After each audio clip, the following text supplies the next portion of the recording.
Essa é uma cena do clipe A Little Piece of Heaven, da banda Avenged Sevenfold. O grupo, que já vinha misturando metal, teatralidade e caos, resolveu ir além e entregou uma ópera rock que conta uma história bizarra por trás. E o resultado acabou sendo a música mais controversa da banda, amada por uns e odiada por outros, e responsável por um dos clipes mais icônicos dos anos 2000. E nesse vídeo eu vou te contar a história por trás desse clássico. A Little Piece of Heaven faz parte do auto-intitulado álbum Avenged Sevenfold, lançado em 2007. Esse disco marca um ponto importante na carreira da banda. Até ali o Avenged vinha crescendo, principalmente com a explosão do segundo disco, que fez a banda ficar muito conhecida, e eles estavam experimentando mais agora que a banda tinha conseguido chegar ao estrelato, criando agora mais melodias diferentes, estruturas menos óbvias e uma identidade cada vez mais teatral. Era um momento em que a banda já tinha público, já tinha atenção e principalmente já tinha liberdade criativa. E é exatamente nesse contexto que nasce a música. Não como um single comum, mas como um experimento. Uma música longa, estranha, cheia de atos e com uma história que parecia mais um conto macabro do que uma letra tradicional de metal. E essa história é contada como uma ópera dividida em 3 partes.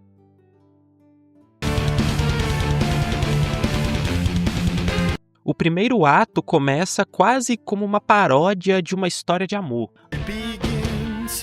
Antes que a história comece, seria esse um pecado e tanto. Para eu pegar o que é meu até o fim dos tempos, nós éramos mais que amigos. Antes da história acabar, eu vou tomar o que é meu, criar o que Deus jamais teria me concebido. O narrador se apresenta completamente apaixonado, obcecado, convicto de que faria qualquer coisa pela mulher que ama. Mas logo fica claro que esse amor não é exatamente saudável. Ele já nasce exagerado, possessivo e teatral demais. Nosso amor tem sido tão forte há tanto tempo, eu estava fraco, tremendo que algo desse errado. Antes que as possibilidades se tornassem realidade, eu acabei com todas as suas possibilidades. Quase chorei de tanto rir, trazendo de volta os seus medos mais profundos.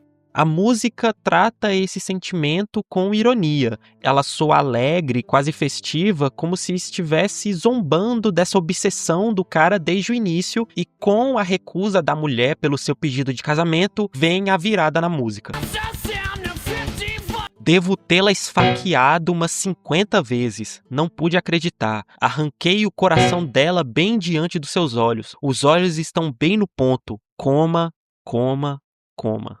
Ela nunca foi tão boa assim na cama, mesmo dormindo. Agora ela é tão perfeita. Eu nunca tinha ido tão fundo dentro dela. A história cruza a linha e o que era obsessão vira violência e a morte entra em cena de forma abrupta e chocante. Mas, curiosamente, ainda embalada em uma melodia que não parece levar aquilo totalmente a sério. E aqui já dá para entender a proposta da música. Ela não é um relato realista. Ela é uma fábula grotesca, exagerada e muito caricata. E quando essa história ganhou forma visual, a estética precisava acompanhar esse exagero. O clipe aposta em uma animação com um traço meio envelhecido, com personagens distorcidos, movimentos artificiais e cenários que parecem saídos de um pesadelo estilizado. E é impossível não lembrar do universo do Tim Burton. Figuras magras demais, olhos vazios, expressões exageradas e um clima de conto macabro que mistura o humor com o desconforto. Toda essa junção do traço com os personagens em forma de caveira se junta com a música para criar todo aquele visual de musical sombrio e meio que um grande teatro em forma de música. No segundo ato, a música vira completamente o jogo. Agora, possibilidades que eu nunca tinha considerado estão ocorrendo de uma forma que eu nunca imaginei. Agora, uma alma furiosa volta do túmulo para tomar de volta o corpo que eu abusei. Sorrindo de orelha a orelha, ela quase chorou de tanto rir. A narrativa, então, muda de perspectiva e agora quem assume o controle da história é a mulher que parte em busca de vingança pelo seu marido ter matado ela. E então a música abraça de vez o lado absurdo e vai agora para uma parte bem mais fantasiosa. Devo tê-lo esfaqueado umas 50 vezes. Não pude acreditar. Arranquei o coração dele bem diante dos seus olhos. Os olhos estão bem no ponto, coma, coma, coma. Agora que já está feito, eu percebo o erro das minhas ações. Eu tenho de voltar do além para me desculpar. Eu tenho que compensar o que eu fiz, porque eu estava perto de um pedaço do paraíso, enquanto você queimava no inferno eternamente em paz. Pois na verdade eu sempre soube o meu pequeno crime. Seria frio e por isso comprei um aquecedor para suas coxas. E eu sei que não era sua hora, mas tchau, tchau. E para bom entendedor, quando o fogo apaga, você acha que acabou, mas isso é só o começo. Mas, querido, não chore. E nesse ponto também é possível ver que o homem agora entra no mesmo processo que a mulher passou de voltar do além, só que agora não com o objetivo de vingança, mas com de tentar reparar os erros que ele cometeu. E toda essa história bizarra surgiu a partir de um sonho do baterista Jim Sullivan, que compôs a música como um conto de terror distorcido e teatral.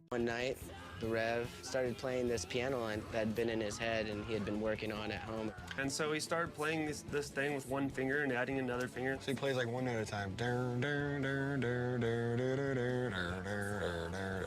Plays the song for 8 minutes all the way through with one hand. And he's okay, now start me over again and give me left hand. So then he does left hand just just like these little chords, right? A banda já falou em entrevistas que a música sempre foi pensada desde o início como algo fora do padrão e uma história completa dividida em atos com personagem. Era uma aposta bem alta para uma banda que estava se consolidando no mundo do rock, mas justamente por isso fazia sentido e eles sabiam que iam gerar bastante controvérsia com a produção dessa música. Agora, no terceiro ato da música, nós vemos o processo de reconciliação entre o homem e a mulher, agora os dois sendo mortos-vivos, e chegando a hora do casamento entre eles dois. Eu vou sofrer por muito tempo, o que você vai fazer? Não será o suficiente para me desculpar contigo. Eu vou orar a Deus para que você faça isso. Eu farei qualquer coisa que você quiser. Bom, então eu vou te conceder uma chance. E se não for o suficiente, tente de novo, e de novo, e de novo, e de novo, e de novo.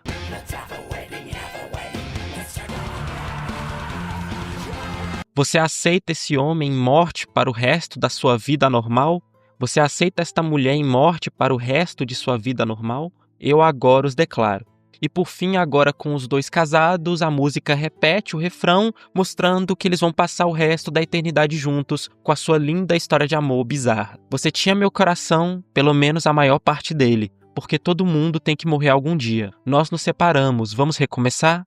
Porque todo mundo tem que morrer algum dia. Mas, querida, não chore. Por ser uma canção que trata de assuntos bem sérios de uma forma muito cômica e irônica, muitos fãs da própria banda não gostam nem um pouco dessa música. É com certeza o clipe que mais dividiu opinião. Muita gente escuta essa música sem nem saber a letra e quando descobre fica assustada e para de gostar dela. Mas apesar de ter muita gente que rejeita, há também uma grande parcela que adora a música e considera ela como a melhor do Avenged Sevenfold. Então, mesmo sendo uma das canções mais controversas dos anos 2000, ela acabou também se tornando um dos maiores clássicos dessa época. Eu espero que vocês tenham gostado do vídeo, esse é um novo tipo de assunto que eu trouxe aqui pro canal, e caso vocês gostem eu posso trazer mais histórias de músicas, ou de bandas, ou de álbuns até, caso vocês queiram. Então se puderem, deixem sugestões aqui nos comentários de outras músicas ou bandas que eu posso comentar aqui no canal. E é isso, obrigado por assistir.